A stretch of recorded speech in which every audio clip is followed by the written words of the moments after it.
Hello, നമ്മൾ കണ്ണൂർ ദസറ കാണാൻ പോവുകയാണ്. ഇതിനു മുന്നേ പോയിട്ടുണ്ടായിരുന്നു, പക്ഷേ അത്യാവശ്യം വീഡിയോസൊന്നും അങ്ങനെ ഷൂട്ട് ചെയ്യാൻ പറ്റിയിരുന്നില്ല. ഭയങ്കര തിരക്കായിരുന്നു. എന്തായാലും ദസറക്ക് ഭയങ്കര തിരക്ക് തന്നെയായിരിക്കും ഉണ്ടാവുക.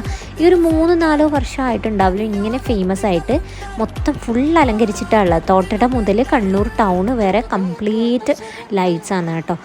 മെയിൻ പ്രത്യേകത എന്ന് വെച്ച് കഴിഞ്ഞാൽ എല്ലാ ഷോപ്പുകാരും ഇങ്ങനെ ഡിഫറെൻറ്റ് കളേഴ്സിലുള്ള ലൈറ്റ്സ് ആണ്. പിന്നെ നവരാത്രിക്ക് 9 കളേഴ്സാണ് യൂസ് ചെയ്യുക കേട്ടോ. ഓരോ ആൾക്കാരും ഓരോ ദിവസം കോവിലിൽ വരുമ്പം ഓരോ കളർ ഡ്രസ്സാണ് ഇട്ടിട്ടുണ്ടാവുക. നമ്മളങ്ങനെ ഫോളോ ചെയ്തിട്ടൊന്നുമില്ല. 2 ദിവസം നമ്മൾ അടുപ്പിച്ച് പോയിട്ടുണ്ടായിരുന്നു. ഒരു ദിവസത്തെ വീഡിയോസാണ് കേട്ടോ ഇത് മൊത്തം. അപ്പോൾ ഓരോന്നും കട്ട് ചെയ്ത് കാണിച്ചു തരാം. അപ്പോൾ നമ്മൾ തോട്ടടക്കുന്ന തുടങ്ങി. ഫസ്റ്റ് കാമാക്ഷിയമ്മൻ കോവിലാണ്, താഴെ ചുവക്ക്. അതും ഭയങ്കര ഫേമസ് ആയിട്ടുള്ള കോവിൽ തന്നെയാണ്. അവിടെയും മൊത്തം അലങ്കരിച്ചിട്ട് ഒരുപാട് പ്രോഗ്രാമൊക്കെ 9 ദിവസവും പ്രോഗ്രാം ഉണ്ടാവും. അപ്പോൾ ഇതിൻ്റെ പാർട്ട് 2 വരുന്നതായിരിക്കും. അപ്പോൾ ഇന്ന് ഇത്രയേ ഉള്ളൂ. Thanks for watching. Bye bye.